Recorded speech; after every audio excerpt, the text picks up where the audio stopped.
Okay, Jim, I'm with you. Can you hear me? Yes, I do. No picture yet. Hang on, let me take my hearing aids out. I got them too. Yeah, well, it's it's a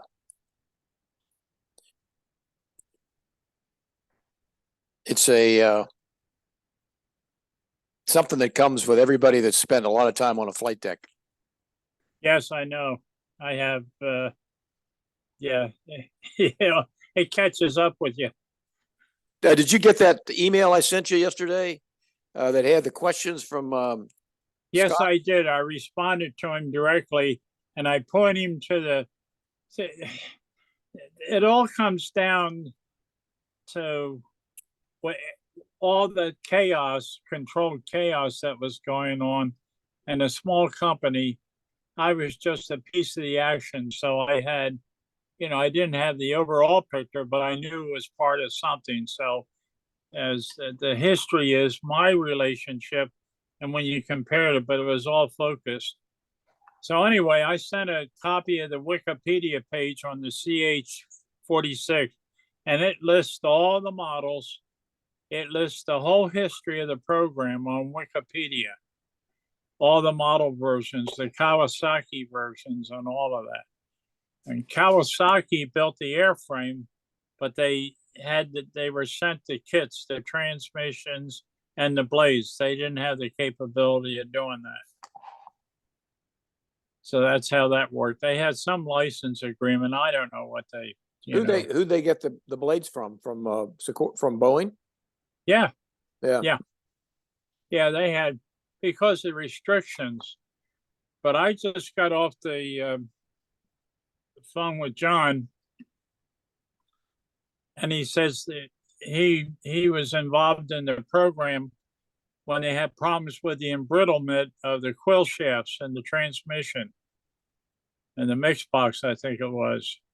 They had sheared, and he was down at Cherry Point, and they had to make him change that. He said there's a bird colonel that hates his guts, but he made sure every CH-46 on the line they replaced those quill shafts to get them in service. It was an embrittlement problem. When was that? That was around. It's got to be back in the '80s during the Vietnam War, or some in that era. When did you leave Boeing? I left Boeing in like 19. Let's see. I started in '52, so 17 years later. 1569. Yeah. Yeah. Yeah. So Vietnam would have started, and it was just really gearing up at that point. Yeah. Well, we had already built a series of 25 H-21s and Morton for the French Foreign Legion, Dien Bien Phu. So there were 25 birds that went out early, just prior to the startup.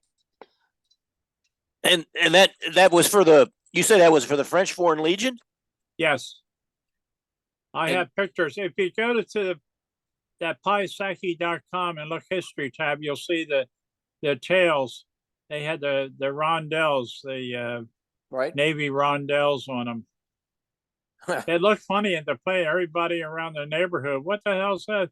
What's Yeah, they right. were French. So now that answered, I guess that answered one of the questions that he had. The I'm gonna go back and look at all the other stuff. Yeah, here we go. So huh.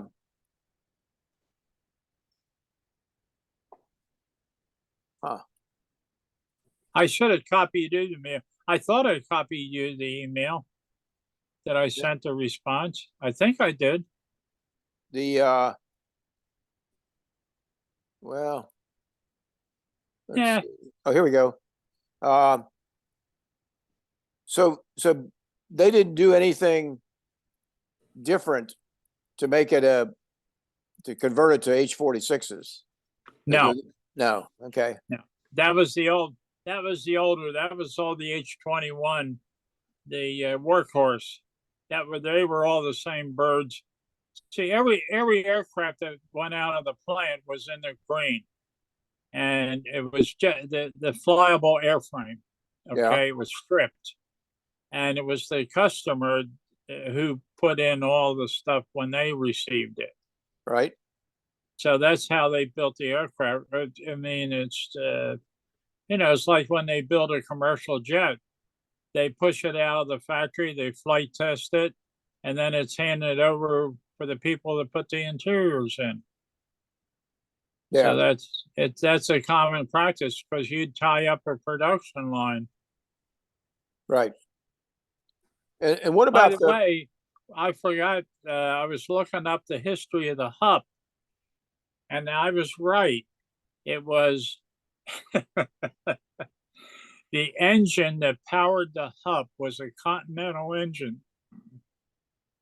It had 500 horsepower, and the HUP could only lift, the weight limit was 400 pounds. And that was a tank engine. There were leftover tank engines. right? And the HUP was the very first tandem rotored helicopter that by accident did a complete loop. The and what about, let's see here. Let's see, I don't have my I don't know why. Oh, here we go. Start video. There we go. There you go. The what about the build up for Vietnam? Was there any sharing of 46 or 47 technology with other manufacturers? Now, some of the blade stuff that was shared, the things that were shared with Sikorsky and other helicopter were issues, and because there were government contracts, the safety issues like the woman that was using a single-edged rotor razor blade, Yeah, to neatly trim, that kind of stuff. So things they were aware of about scratches and hubs and blades, and as safety issues, they were shared across the board freely. And some of the technology that was involved, but it was built. It's like Photoshop. It was built layer by layer by layer by nail layer of technology. And at that time, small plant, I worked all the departments until Vertol came along, and then the technology, it broke off into the blade plant. Then it broke off to the airframe and to the engineering and the flight test and all of that. Now, one thing I did do is help make a solid model of the 46, which was painted with real silver. And what they did with that model is they put it in an anechoic chamber to do radar software picturing that aircraft. That became part of the radar recognition systems, the shape of that aircraft, the 46. yeah. So that's how they did those things. And then they built one of the world's biggest low speed wind tunnel to test the blades and test the flight systems. And the wind machine created speeds up to about 150 miles an hour. Where'd they do that? Huge. Huh? Where do they do that? They did that for wind test. But where was rotor? Where were the wind tests? They were done in Ridley Township. They built the plant. They built the wind tunnel right there. Huh. So, and the blades were tipped. The motor came from Sweden. The blades were huge, and they had replaceable balsa tips. And the reason they used balsa tips is when that machine was running the blades, the balsa would expand and make a seal against the, the wall. And are you still talking about the HUP? Or are you talking Yeah, about the? well, all of that. That's when they started. See, there were things going on in parallel. This technology from the HUP was used on the 21, and for the H-16 and all of that. It was all the basic design concepts of two rotors and a mix box, but it was all different iterations of that design. And as things grew, as they made improvements in materials, like at one time, the transmission cases were cast out of magnesium. Then they went to aluminum because they were trying to keep the weight down. So as each, they were all test beds. I mean, all this stuff was combination of growth and engineering. That's all. Right. I mean, it was interesting. So I didn't realize this, that one of Scott's questions was assisting Piasecki and Labrador. I didn't know Labrador had their own 46s. Was that the province of Labrador in Canada?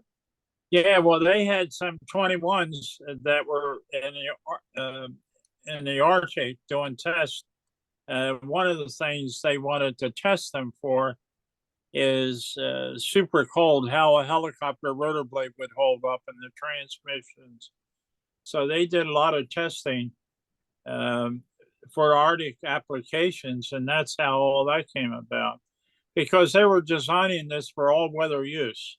Right. So they would put these birds in conditions that to see how the materials held up, how the structure, and then as they found out things, they would modify them or change materials. And none of the materials that are used today in construction were even thought of. It was controlled chaos. DuPont was designing plastics. Carbon fiber was coming into existence. They were trying fiberglass. They were using honeycomb technology. They were doing all kinds of stuff and testing. And so they would make a blade out of one set of materials and put it in the World Tower. Now, at that time, all the blades had to be done in sets of 3. They were matched. They were kept in a container for balance. And the tips had to track, plus it's less than an inch within each other.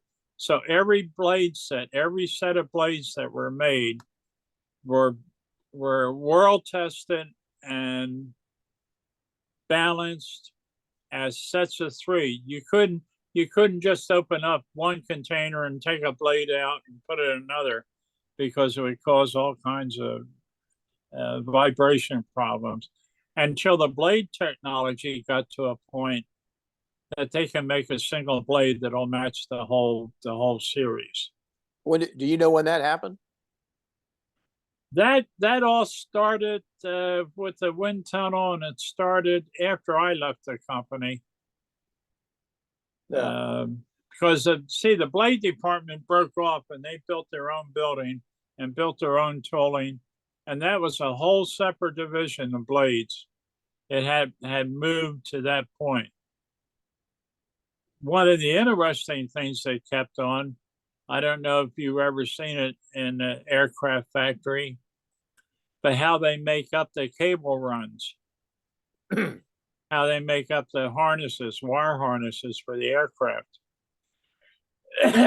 They had a room. Oh, let's see. They had. Oh, God, the room must have been at least 200 feet long, and they had a series of plywood mounted horizontally end to end, and they had hooks hanging out. And so when they were making up the wire bundles, they had all the wires on spools, and most of the wire was white, but they had a numbering device that would number that wire. And so women and guys were stringing wire, making up the bundles and tying them that went into the aircraft. That in itself was something else. They were working with the wiring diagrams to come up with the connectors that had to be potted and all of that. I mean, that was a whole separate division doing the wire harnesses. And then they would take it into the aircraft and run the wires through the lightning holes and all of that stuff. That yeah. So as things grew and the production grew, different components, manufacturing components, broke off into their own buildings because they had to. There was Yeah. just no way, no way else you could do it. So the last question that Scott had was what were the most technologically challenging parts to design? And he talked about, you mentioned the blade spars and Thomas couplings and sprag clutches, but was there anything else that? Not really, because the airframes, the airframe construction and all aircraft, I mean, coming in from the B-17s and all of that stuff, stretched skin construction had become normalized. They knew. And the only thing when they did the helicopter, they would do stress test twists and do all of that. And it's like when they make an airplane, when they test it, they bend it upright. You know, they stress it to the point to see where it breaks. But the airframe, the helicopter didn't have the stresses that a fixed wing aircraft had with the wings. It all centered around the blades. That was the critical part. Yeah. A rotary wing. I Right. mean, they bent some of those blades upright. I mean, 90-degree angles to see how far. So that whole technology. And did they have at that time the ability to record what the blades were doing as they went in a circle? In Film. They put a high-speed camera on the end and the rotor, I mean on the hub, and they mounted it on one rotor blade. And they tracked it. It was high-speed filming, mechanical, not electronic. They bolted this camera on and started it and let it. Yeah, and I think right. it was a regular Bell camera, 16mm camera. They came up and they bolted this and started the camera and started it in flight. And I said, if you saw the film, it would scare the hell out of you how that blade flapped and did all kinds of stuff. I think that's probably standard stuff now for. Yeah. I think any helicopter pilot anyway has seen it, and seen what the blades do, which is scary. Yeah. But you know, it it's it is what it is. I mean, that's what they do. And so, and when you think about especially being in forward flight, you're going to have different resistances depending on where it is. Yes. In the circle. So. Well, they found out in a desert application where they're picking up sand and that kind of stuff, ablating the blades and, you know, tearing them up on the tips and all of that. And then the engine's ingesting the dust and all of that. So problems were solved as they popped up. And that's why they always had field engineers. Yeah. They were always in constant. So I was lucky to become part of what was referred to as the Blue Streak team. That when a field service engineer came back and said, "Hey, we got a real problem here. We need to get it solved quickly," like the air conditioners for the pilots that were suffering pilonidal cyst in Vietnam because wearing flak jackets and sitting in the seats with the heat, it was building up in the tailbone. So we had to come up with a fix, and it had to be fixes that they could install in the field. So they cut a hole out of the back of the pilot seats in the bottom, and and and literally bolted on these little air conditioner units, blowers. Oh, really? Yeah, Well, you that was know, a big issue. huh? I spent 46. I got 4,500 hours in helicopters and almost all helicopters and never flew a plane that had an air conditioner in it. Now you had Well, blowers. did you see the pilot seats? I had a hole in the bottom of the seat. No, no. I mean, I had no idea that all these frog pilots Well, were. that was Vietnam because of the heat and humidity and all of that. They had to Yeah. do that. Huh. See, that was one of the little side issues. Here, I'll show you something. And here's an example. This is an unofficial publication done over a weekend, and I did the cartoons and stuff. And this was for a fix for the N1, N2 actuator on the engine. And so this had to be done. It was an unofficial, let me see, and I came up with this character, Sergeant Mugwump. And what it did, the cartoons, to get it through to the guys that you had to pay attention and what you were doing. And so I did all the cartoons and did the retro, and it was a group of writers. We would start Friday night. It was always, and we stayed on the board.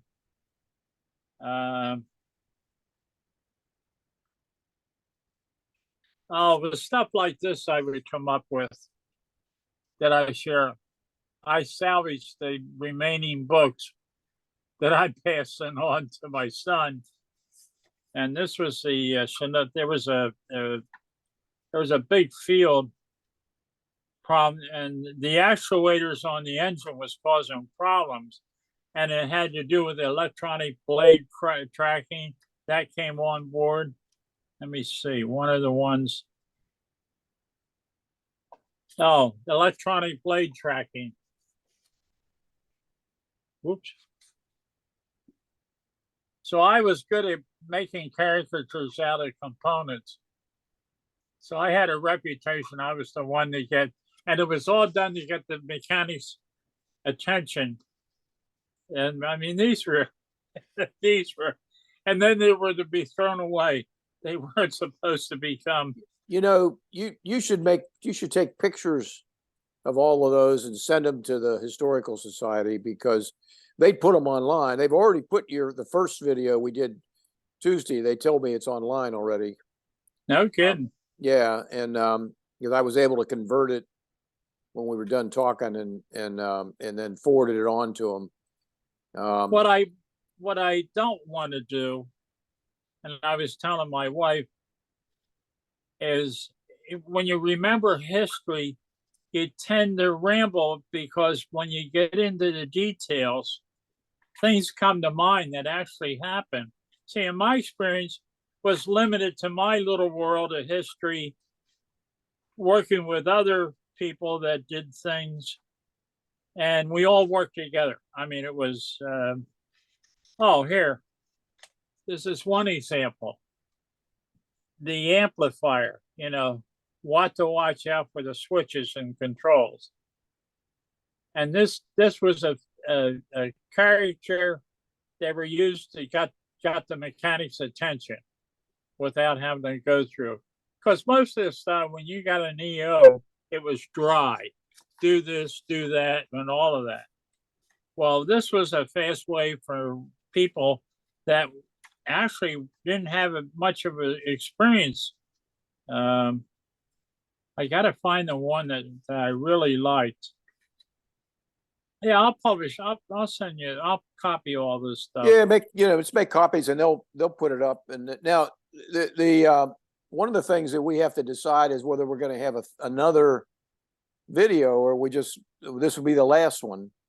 And what else is there that you've thought about since we talked on Tuesday that might be worth bringing back up? or if anything?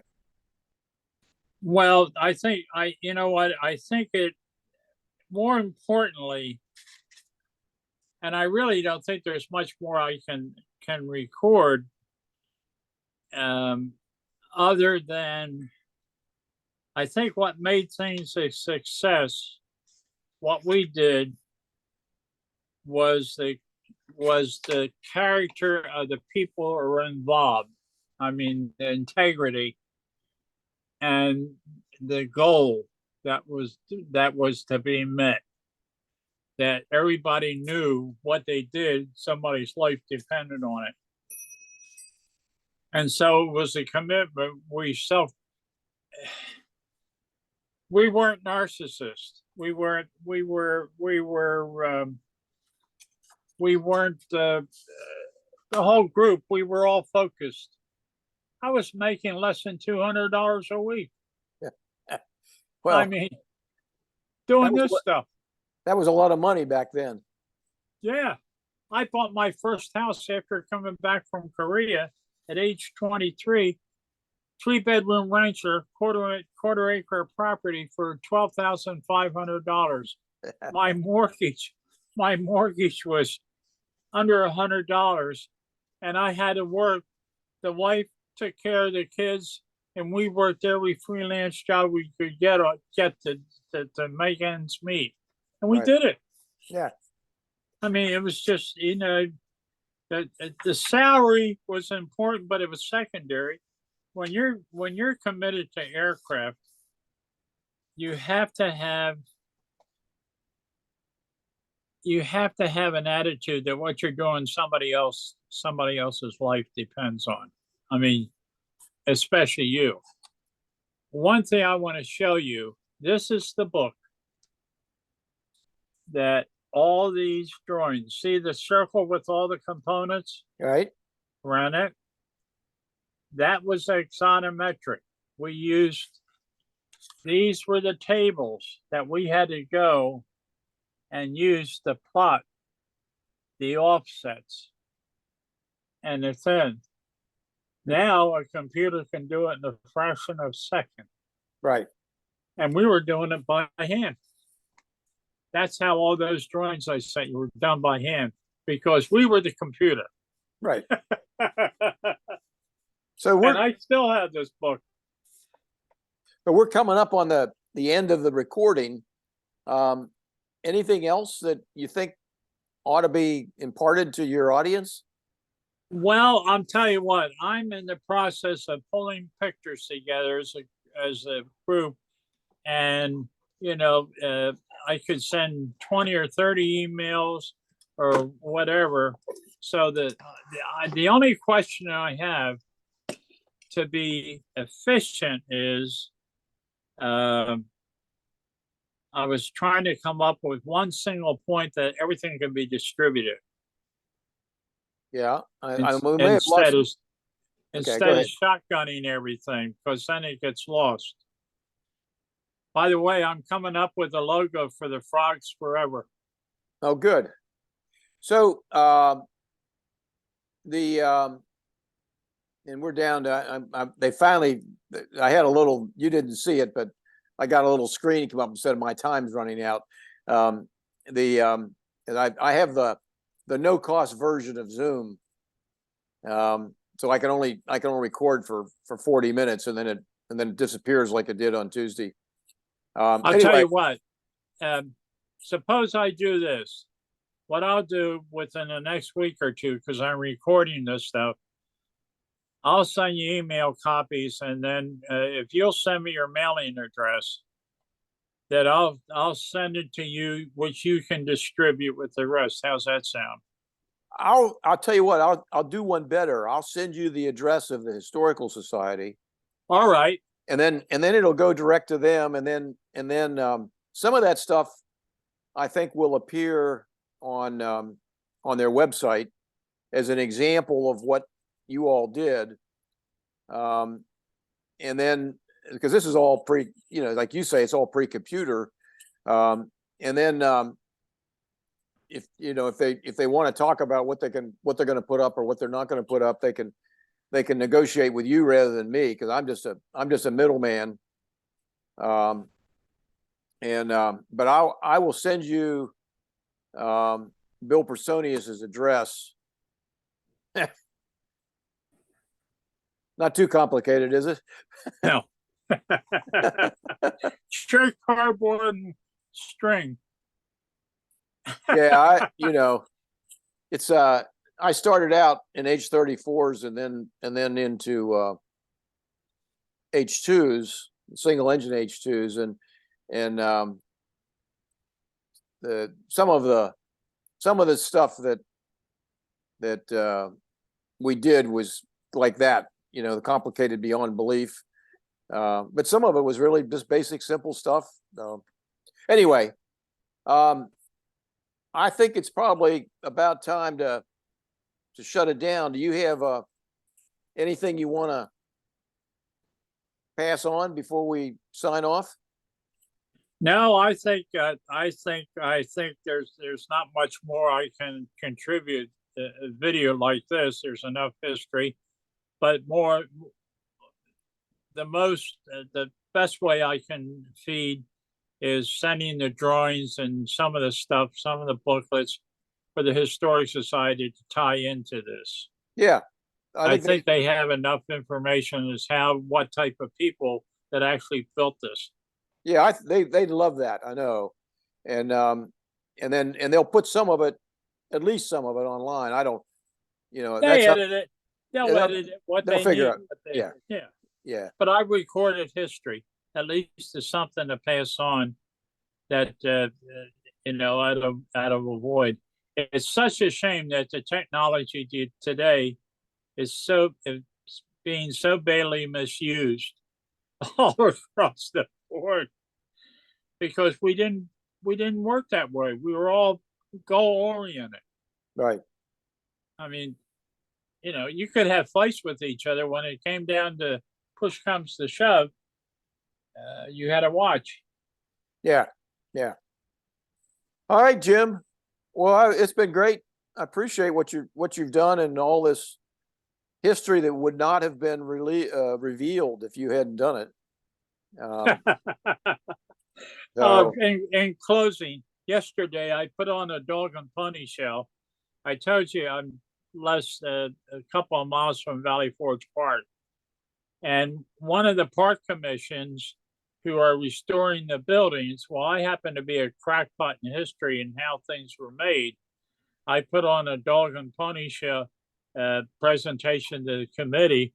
So they're looking forward to me documenting, because they didn't know how the hinges were made, how the cut nails were made, and how they actually had people on site that were making the windows, because they had to make the windows to fit the glass, that poured puddled glass that they had at that time.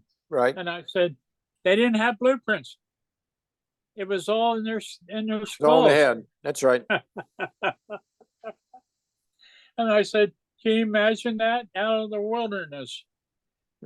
So anyway, I got their attention in a hurry, because there's nobody around that's had that experience. Right.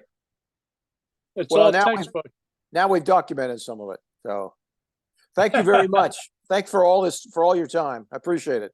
And you too. And I look forward. I'll get to the historic site. Okay. If you send me that connection to historic site, I appreciate it. Yeah, I'll get mailing address. I'll make sure that the Bill Personius, who's the head of the Historical Society, I'll make sure he gives me the right mailing address, and then we'll send it on to you. Yeah. What's his name? Bill Personius. He's the guy that was contacted by Scott Webb to try to capture. He saw on Frogs Forever what you had been doing, and so he went and captured all that, or said, hey, asked me to then make a connection and talk to you. Ask him to give me a call or email. Yeah, I will. And that way we can. Yeah, he's up to his ears right now, and a guy in Vietnam won the Medal of Honor. I saw that. Yeah, so they're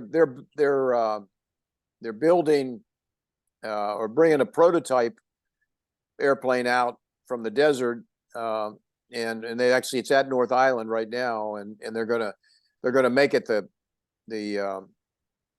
historical, from a historical perspective, this Clyde Lassen's Historical Society, the Medal of Honor aircraft, and so that's, he's up to his earballs in that. But I'll make sure that if he doesn't talk to you, that Mike Bratlin, who's the Okay. assistant, will. Okay. Yes, and thank you, Jim. Yeah, man. So nice appreciate it. meeting you. Thanks for all the time. All right, and I just hope you unscramble my ramblings. Oh, it's good. Take care now. All right, bye-bye. Bye bye.